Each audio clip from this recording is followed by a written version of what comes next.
Assalamualaikum warahmatullahi wabarakatuh. Shalom, Om Swastiastu, Namo Buddhaya, Salam Kebajikan, Rahayu. Perkenalkan, nama saya Deksa Lina Naya Aryahita. Pada kesempatan kali ini, izinkan saya untuk menyampaikan bahwa mosi perdebatan menyesalkan glorifikasi femininity tradisional sebagai tolak ukur perempuan ideal saat ini, saya sangat setuju.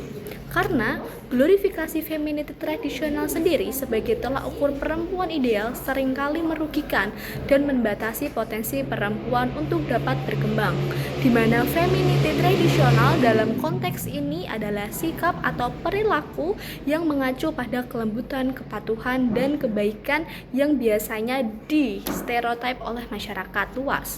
Seperti contohnya, peran ibu rumah tangga yang hanya di rumah untuk mengasuh dan mendidik anak-anaknya. Hal tersebut tidaklah sepenuhnya benar karena tugas tanggung jawab untuk mengasuh anak dan mendidik anak tidak hanya dari ibu saja.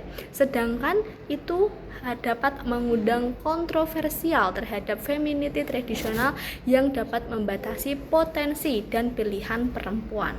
Perempuan secara tidak langsung didorong untuk menyesuaikan diri dengan ekspektasi orang lain. Dampaknya, perempuan tidak dapat mengekspresikan bagaimana perasaan dan tidak dapat mengembangkan karirnya di masa depan. Dengan itu, karir pendidikan maupun karir dalam hidupnya terganggu atau terhambat.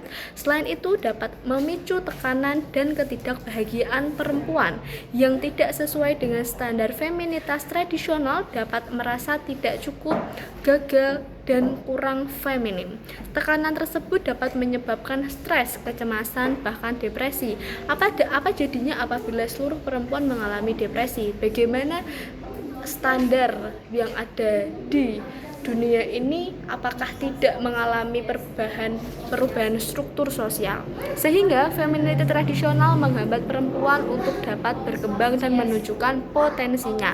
Pada zaman sekarang, hal tersebut sudah tidak relevan karena perkembangan perempuan saat ini sudah pesat dengan banyaknya independent woman dan wanita karir. Saat ini sudah tidak sedikit kita menemui perempuan-perempuan yang sudah menjadi pemimpin dan perempuan-perempuan yang sukses di bidang karirnya masing-masing. Seperti contohnya Ibu Presiden kelima Republik Indonesia, Ibu Megawati Soekarno Putri, yang dimana presiden pertama perempuan yang menjadi sumber inspirasi dan yang menunjukkan bahwa perempuan tidak hanya bertugas di rumah saja untuk mendidik anaknya, tetapi dapat menjadi sebuah pemimpin di negeri ini. Seperti Raden Ajeng Kartini yang memperjuangkan hak-hak perempuan yang ada di Indonesia.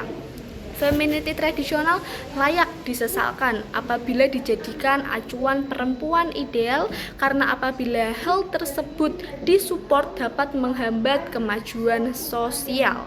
Ketika separuh dari populasi perempuan dibatasi oleh ekspektasi yang kaku, potensi kolektif masyarakat tidak dapat dimaksimalkan.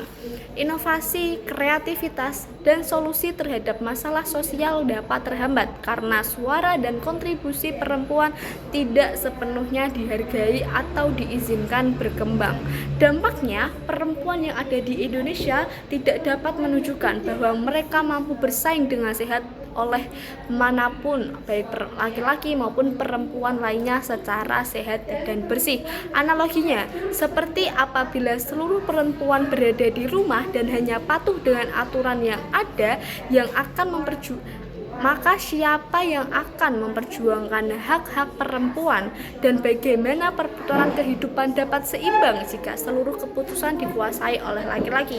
Di sini saya menyatakan bahwa perempuan juga berperan penting dalam kontribusi memberikan pendapat di perputaran dunia ini. Bagaimana dia memberikan kontribusinya dalam lingkungan sosial, pekerjaan, maupun bidang aspek lainnya. Maka dari itu, kita sebagai seorang perempuan tidak menyetujui dengan adanya